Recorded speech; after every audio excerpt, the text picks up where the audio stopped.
everyone, I'm Shruti and I live in Singapore. And today, the breakfast item that I'm making is made widely in Maharashtra, Gujarat, Karnataka, Madhya Pradesh and a lot other states in India. This is called Sabudana Khichdi. This is made with sago pearls and it is a popular breakfast item and a snack. And this is also widely eaten as a fasting food item among the Hindu communities of India. So let's get cooking. So let's start making the Sabudana Khichdi. I want to show you that this is the sago pearls that I'm using, and this is completely in the dry state, and these are hard, and you're supposed to wash them about 8 to 10 times until the water runs completely clear. So I have taken here 1 cup of sabudana and I have washed it thoroughly, and I have soaked this overnight with about 3/4 cup of the same cup of water. And in the morning, as I showed you before, the difference between both the pearls you can see is when you mash the soaked one is this soft, and they have doubled in size as well.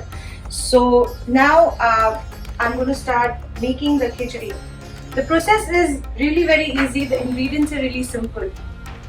So now I'm going to add about 2 to 3 tablespoons of ghee to a preheated pan. And yes, there is a lot of ghee that goes into this breakfast, as I told you, this is used as a fasting food.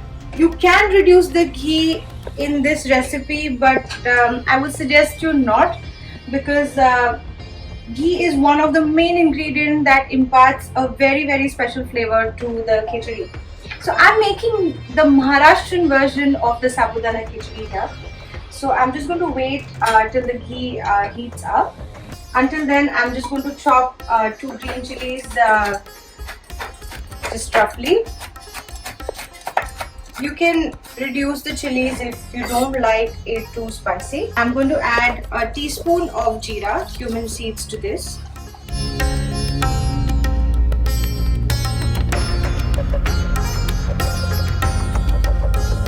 And once you start getting the aroma of the cumin seeds, I'm going to add the green chilies as well as the curry leaves. Let this become a little crisp.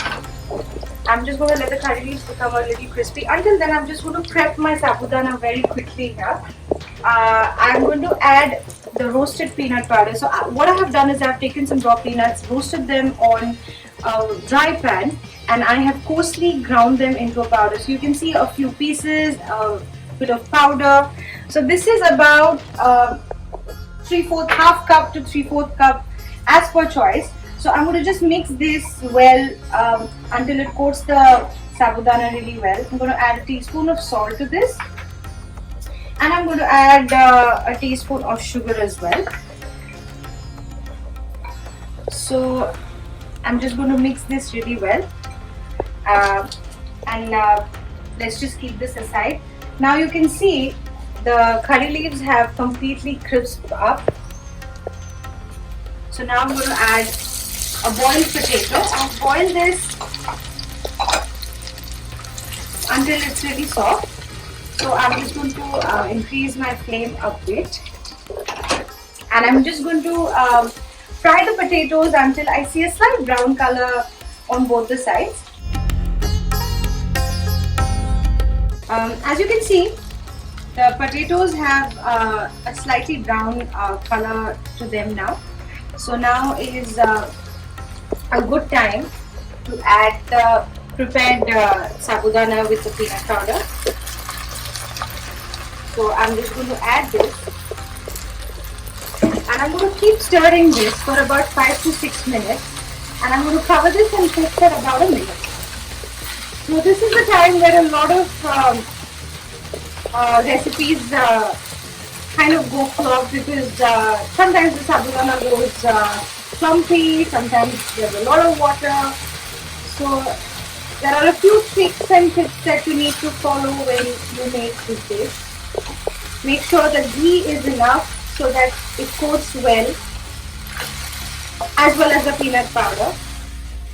So I'm just going to continue stirring this for about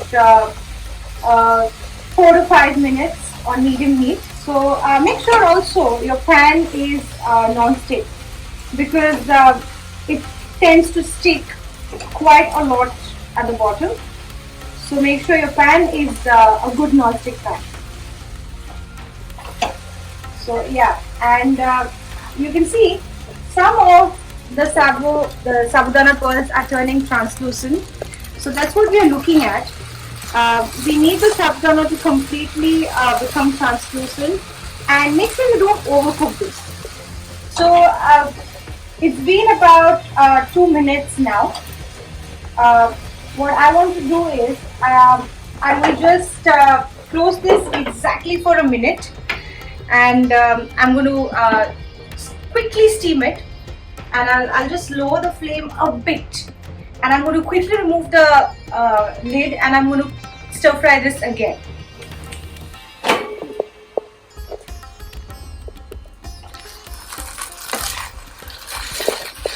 So as you can see, it's become nice and fluffy, and it is a bit soft, and the grains are separate as well.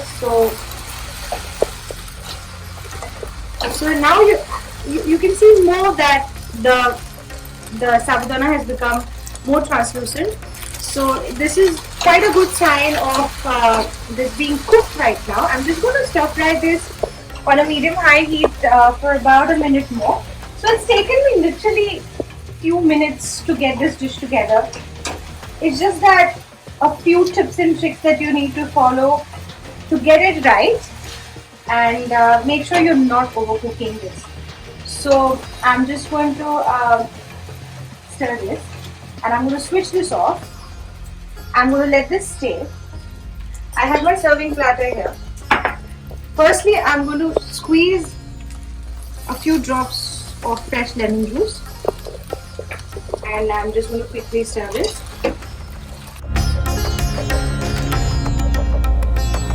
Check for your seasonings as well. You can add salt if you really need it now. I'm going to add a few roughly chopped leaves to this, and I'm going to reserve some for the garnish. I like to use the stalks as well because they have a great flavor. I'm just going to garnish this with some extra cilantro and some freshly grated coconut. And finally, we have a Sabudana Khichdi ready to eat within a few minutes. I just want to show you that it looks really nice. The potatoes have roasted perfectly, and the grains are separate as well. So I can't wait to taste it. It's a beautiful balance between sweet, salt, lemon, and chili as well. Make it, like it, share it, and let me know how you like it. Keep watching my recipes. Thanks for watching.